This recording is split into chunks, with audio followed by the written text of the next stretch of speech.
Hello and welcome to News Across Nigeria. I am Ayotunde Balogun. Coming up on the program, the crisis continues as LAUTECH students protest their perceived negligence by the government.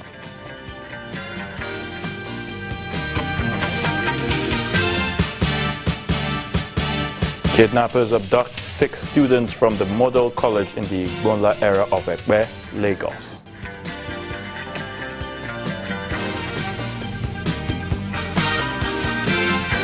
And residents bear the brunt as fuel marketers remain at loggerheads with the Ekiti state government.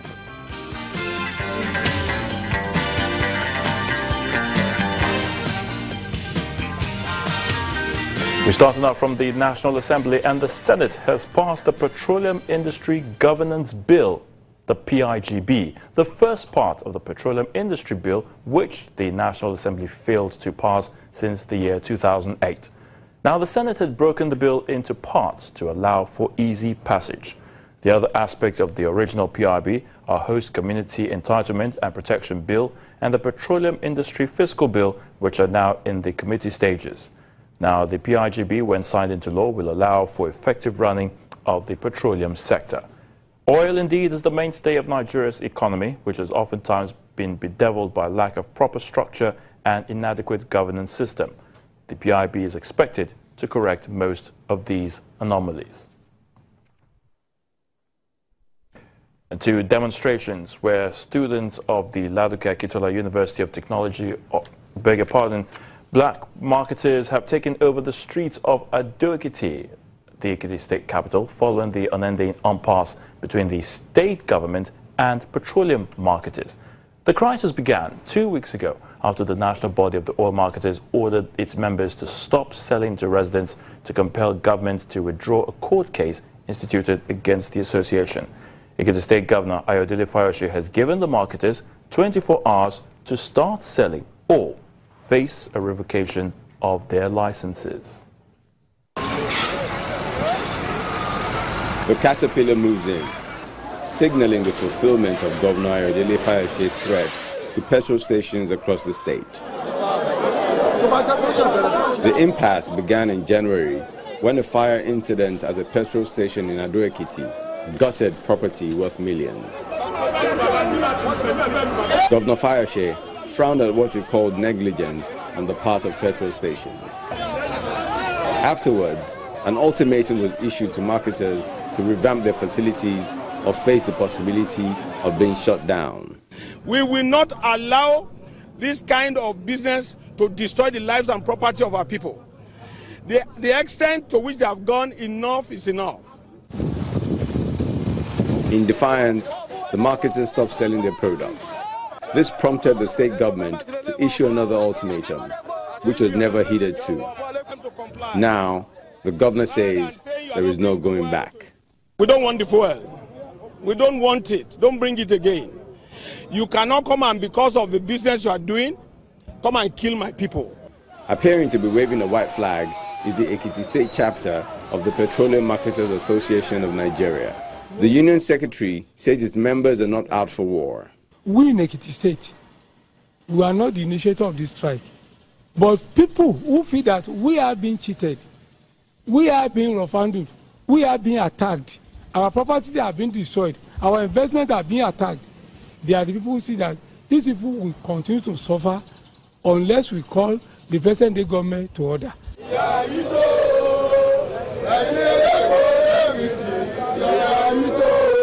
In the middle are members of the private union who appear to be taking sides with the governor today, although they prefer dialogue as the solution. Let the petroleum marketers shift ground. Let the state government waive an olive branch. Let them call the stakeholders in Ekiti. Let us sit down together, fashion out ways and manner to make things available, fuel rather available in Ekiti State. As things stand, the demolition exercise will continue as long as the marketers refuse to comply with the state government's directive.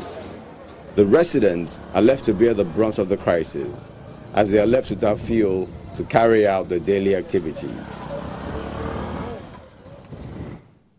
From Ekiti State, let's move now to Osun State, where students of the LAUTECH University of Technology were on the streets again to protest what they say is government's negligence and alleged refusal to address issues affecting academics in the institution.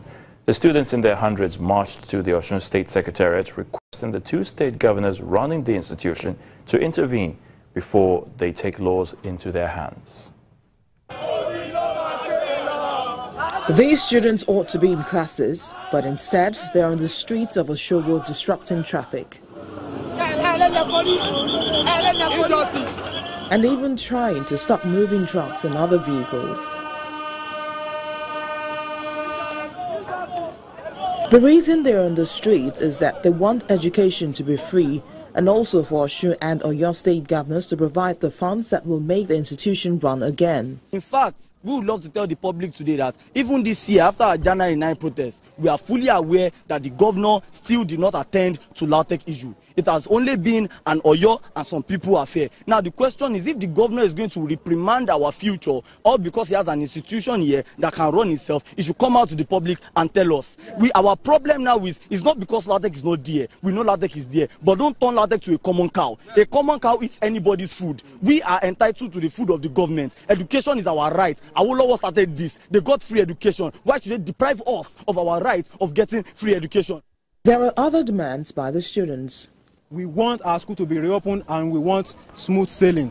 Our agitation now is for Aregbesola to come and address us and give us assurance, maximum assurance, that we will start lectures soon, our lecturers will be settled and the unions will commence work. The government is listening and has resolved to find a solution to the dispute. For me to have come here to address you is the governor that is addressing you. And we have resolved to find a permanent solution to this case. So I've listened passionately to all of you. We bear your pains. We bear with you. We are very keen to find a lasting solution. For the records, the members of the Academic Staff Union of University LAUTECH Demolishes chapter had earlier this year suspended their 9-month strike, allowing the students to write their first semester exams before resuming the industrial action 2 months ago over salary matters. The quick resolution of this dispute will not only allow the students return to the classroom, but also give the state government some respite that will enable it shift attention to other areas deserving government attention.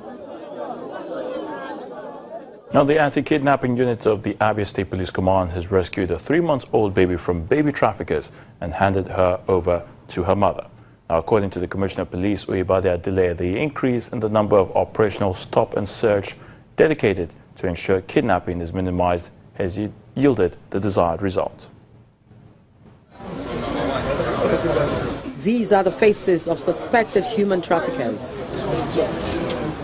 Parading them with other suspects, the police says that this 17-year-old girl, Abigail Udofia, allegedly collected the sum of 250,000 naira to sell her newborn baby boy to one Esther Arukwe, who in turn resold the baby to a security lady at Comprehensive Health Center, Oyigbo, Port Harcourt, Rivers State, at the sum of 800,000 naira. Someone directed me to this mommy's house that she used to go she used to buy babies. Okay. So that if we stay in her house, that she will take care of us. After taking care of us, that she will, if we deliver, yes, that she will carry the baby and sell it. So she will give us the money. So March, Sunday, 26, I gave birth to the baby. So on morning time, okay, towards evening, she invited the woman that came and bought the baby. I was in my house around after 6 on Tuesday, 16th May. So I saw her with 4 policemen. As they came around, they said, "Where is that baby?" I said, "I'm not holding any baby. Let them enter inside my house and see if I'm having any baby."